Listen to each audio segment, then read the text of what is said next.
Penguin Random House Audio presents The Rule Book, a novel by Sarah Adams, read for you by Will Damron and Hathaway Lee.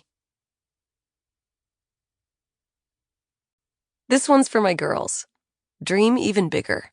Reach impossibly higher. Don't you dare ever settle. Author note and content warning. Dear listener, thank you for wanting to spend time with Derek and Nora. Although this book is written in such a way that it feels light and comedic, please be advised that there are heavier topics and themes portrayed, such as late diagnosis of dyslexia and parental neglect. The story also contains adult language and sexual scenes. If you prefer to keep the bedroom door fully closed, please skip Chapter 34. 1. Nora.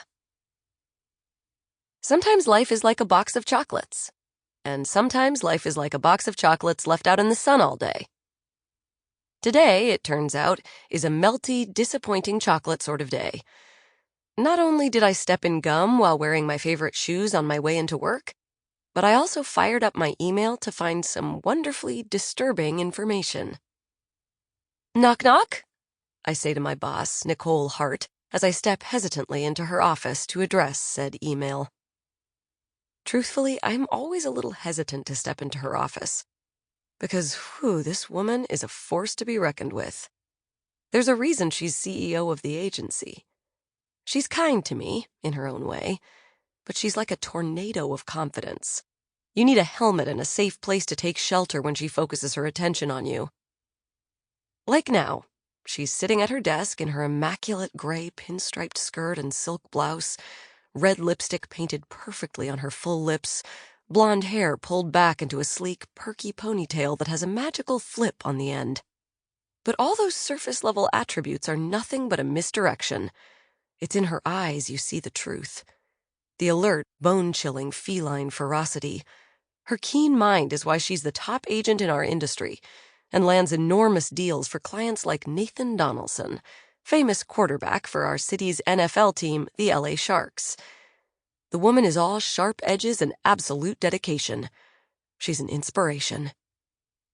Please tell me you're asking to come in and it's not the beginning of a joke. I could tell you that, but then I'd be lying.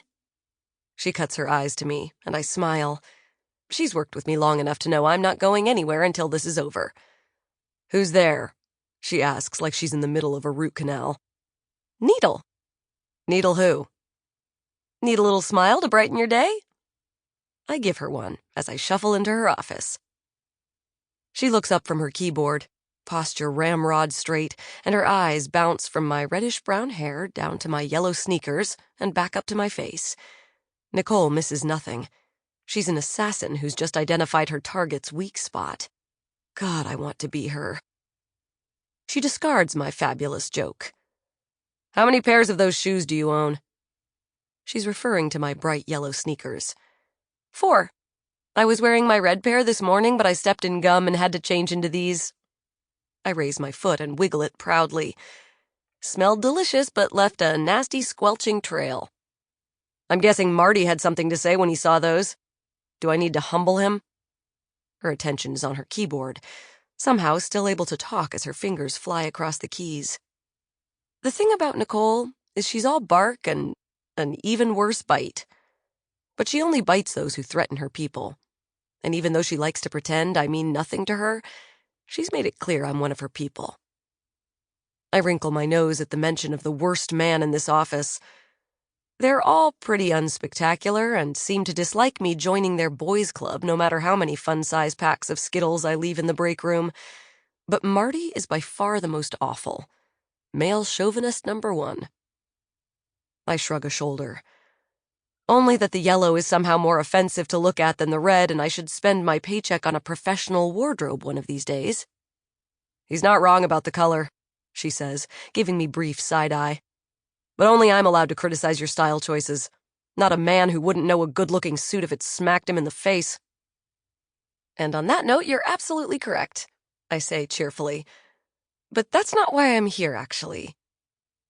When I first started working here as Nicole's intern 2 years ago, She was very vocal about how much she disliked my playful wardrobe. But I've since been promoted to her associate agent over the last year, and I've more than proved my capability in this industry, miraculously earning her respect. Now she never tells me what to wear.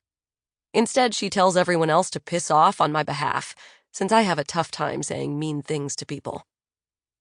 Currently, I'm sporting a fitted 3/4-length yellow and white herringbone blazer with a baby blue pleated skirt and a Rolling Stones t-shirt underneath to really pull it all together. And even though I know she must hate it, she keeps quiet.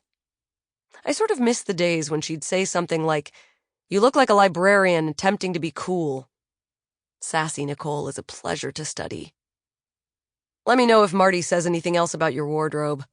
I'll be happy to jam those yellow shoes right up his ass. And this is why I fear you as much as I adore you, my glorious workplace warrior goddess. However, I think I'd rather keep my shoes away from Marty's nether regions. Actually, I'm here because I want to talk about the email I just got. Nicole finally stops typing and swivels her chair to me with a sigh of long suffering. She crosses one sleek, waxed, I know because I used to make those appointments for her when I was an intern, leg over the other, and then leans her elbow on the desk. She delicately rests her chin on her fingers. I think it might be a mistake, I continue, shifting on my little feet hugs. That's what I call these dream shoes, as her gaze narrows on me. Stop second-guessing yourself, Mac. You're ready for this step. You've worked hard to get here and deserve the promotion, she tells me in her no-nonsense kind of way. She's right. I have worked hard. And not to blow my own trumpet too loudly, but I do feel that I've earned this promotion. In fact, I've been reaching for this dream ever since I was a kid, and would go visit my dad for the weekend and sit with him on the couch and watch whatever sport was on TV at the time. During those few hours, he would let me into his life, and I felt close to him. My relationship with my dad didn't last, but my dream of becoming a professional sports agent has endured through high school, college, grad school, post-grad intern positions, and lately, working as Nicole's associate agent. No, the promotion to full-time agent without training wheels is not the issue.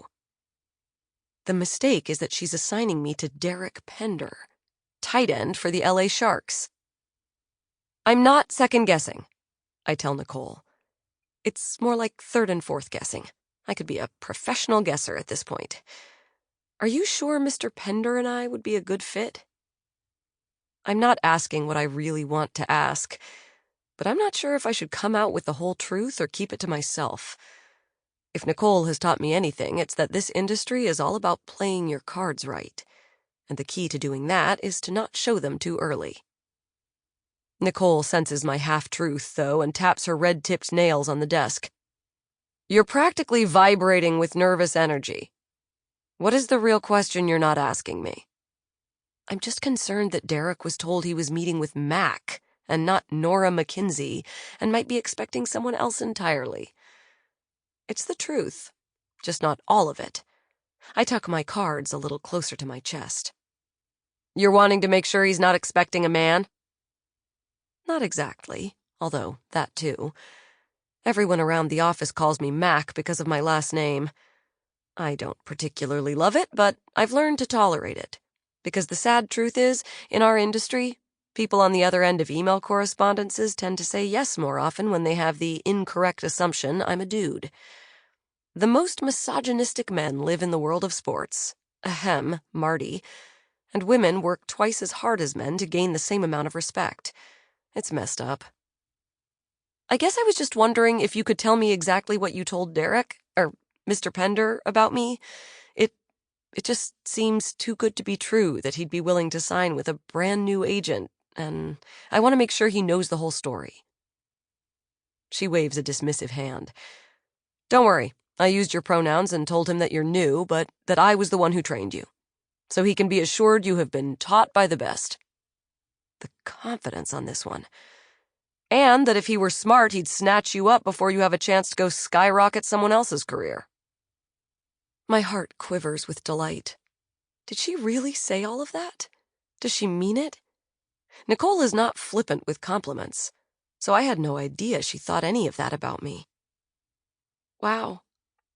Thank you, I say, trying not to get emotional, but not entirely successful.